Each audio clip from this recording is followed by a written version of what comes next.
Weeks since we learned LeBron would be a free agent, but he is far from the only big name left waiting to put pen to paper this summer. And two of the most notable stars that are left here to sign, James Harden, Draymond Green. Now, both are expected to stay with their current teams, but the contracts, they may be on hold until LeBron makes up his mind, whenever that may be.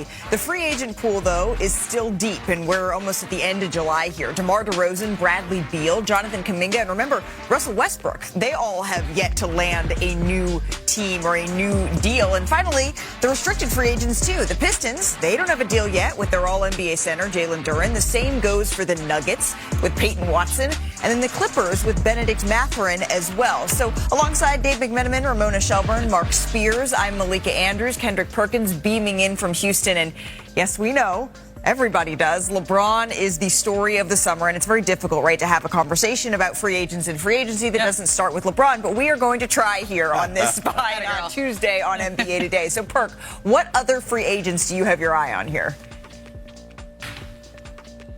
Oh, right now it's Jalen Duren, to be honest with you. When you think about what's going on with him in Detroit, I'm trying to figure out why it's taking so long. And this is a guy that made third team All-NBA. This is a guy that is going to be one of their franchise guys alongside Cade Cunningham. And I get it.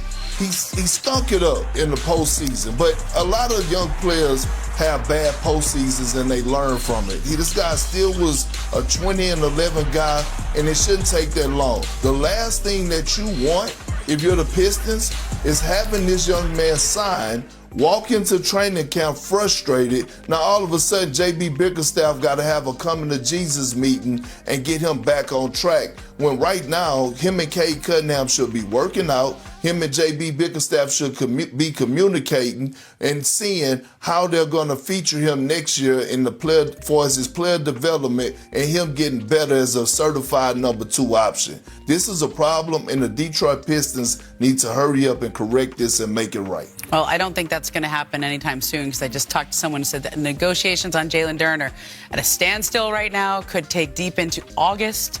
Could take quite a while, and I think that's because teams that tried to get Jalen Duren, the Lakers were one of the teams that pursued him. They just had a sense that Detroit was going to match anything that was offered to him, and so they can't afford to lose him. And yet, it's going to take a long time because they can't agree on what his value is and how you use that value in building the team. You know, someone close to Jonathan Kuminga, and he's somebody I'm intrigued about, said that he's in that long line of traffic behind LeBron James. Mm-hmm. Just waiting for him to pull over so they can get by, and DeMar DeRozan's in that traffic too. That he just, he said LeBron's a senior citizen of the league, driving 15 miles per hour on the 65 road.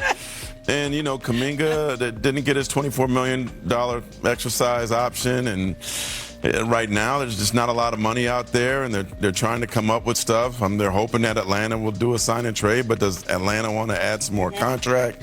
His name's been thrown out with the Lakers. I've heard maybe Minnesota may have some interest in him, but for Jonathan Kuminga, it's definitely wait and see, and just, hopefully you got enough cash to keep going. Yeah, exactly. Well, I don't think Peyton Watson is dependent on anything with LeBron James, but I do think he's a very important free agent because the Nuggets were confident they would keep him, and yet they haven't necessarily locked this in because there's other teams that are pursuing him. The Clippers are a team I've heard.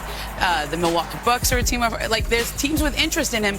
And if they pay him too much, the expectation around the league is maybe they have to trade some other players because they have to make the rest of the salaries work. Just so there's been discussions about Christian Brown. There's been discussions about Cam Thomas. Like, this is something that could have a domino effect depending on how much Peyton Watson signs for and whether the Nuggets decide to match it. I saw Peyton in New York on Friday. Yeah. This is a 23-year-old looking for life-changing money here. Yeah. And he has some confidence and faith that he is with Clutch Sports, quite frankly. He told me they've been through this before. I covered Tristan Thompson, where he was in a restricted free agent situation, and he waited all the way to be a training camp holdout. That's the only way you get leverage back in this situation, to try to have the numbers move. So I'm not saying that Peyton's going to be that exact case, but his representatives have done it before. Right, not necessarily in the line behind LeBron, but there is some sense that there is money that is being held up here all over the league. So, Mark, I'm turning my blinker on.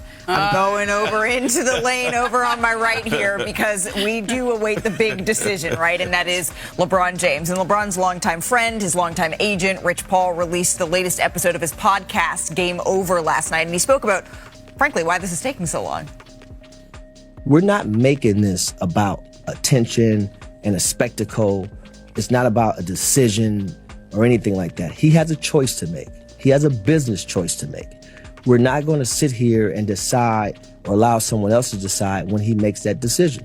From a business perspective, you are making a choice between jobs, high-level jobs, and you've earned the right. You're a big-time executive that's with an unbelievable, arguably the best resume in the history of your job.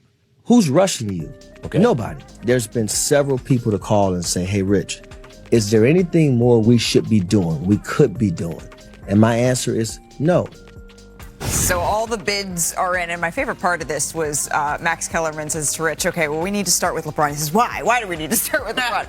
Well, because that's the biggest question mark that's hanging over the NBA. So let's just reset on Tuesday, July 21st. Where do things stand here, Dave? I checked in with Rich on my way into the studio. Quote, nothing happening today. So we're going to move on to day 22 at the very least.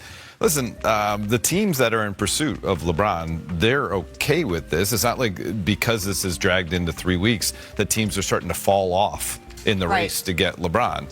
It's a cost of doing business to some degree. Now, Rich is adamant that he doesn't know what LeBron's going to do, and LeBron doesn't know what LeBron's going to do. And so any amount of pressure from an outside team or from the league commissioner, Adam Silver, is not going to affect things.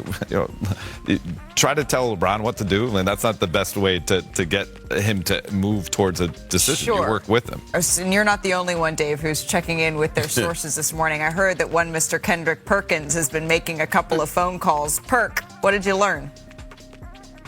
Well, I did. I had to call Rich Paul, little snotty nose ass, and I asked him, hey, man, what is the holdup? I said, what is the holdup? Is it money? Does a team need to make a move? And you know what Rich Paul told me? He said, Perk, listen, man, this has nothing to do with money. Whatever LeBron James, the teams that are at the top of his list, they're all going to pay the same dollar amount. He's not asking a team to move anybody that's contradicting what they standing for. It's not about the money. It's about the fit. He's had his mind made up. Like, I believe that it's been a time where he had his mind made up, and then all of a sudden he's changed his mind and he's back to, the drawing board again. And what people have to realize is that, yes, he does have a wife, Savannah, who has an input, and he's also considering that in his decision. His daughter as well, and obviously Savannah would love to travel to LA to go watch her son Bronny get some minutes for the Lakers and watch him play at times. But they have another son that's down there in Arizona by the name of Bryce. And yes, Bryce didn't get a lot of minutes. Actually, he was a red shirt last year because he was going through the development process, but he's expected to play. So I know we all are anxious and want LeBron James to make a decision, but what I got from this call from Rich Paul is that, and I understand it now, he's like, Perk, I'm not going to rush, and he shouldn't rush. One,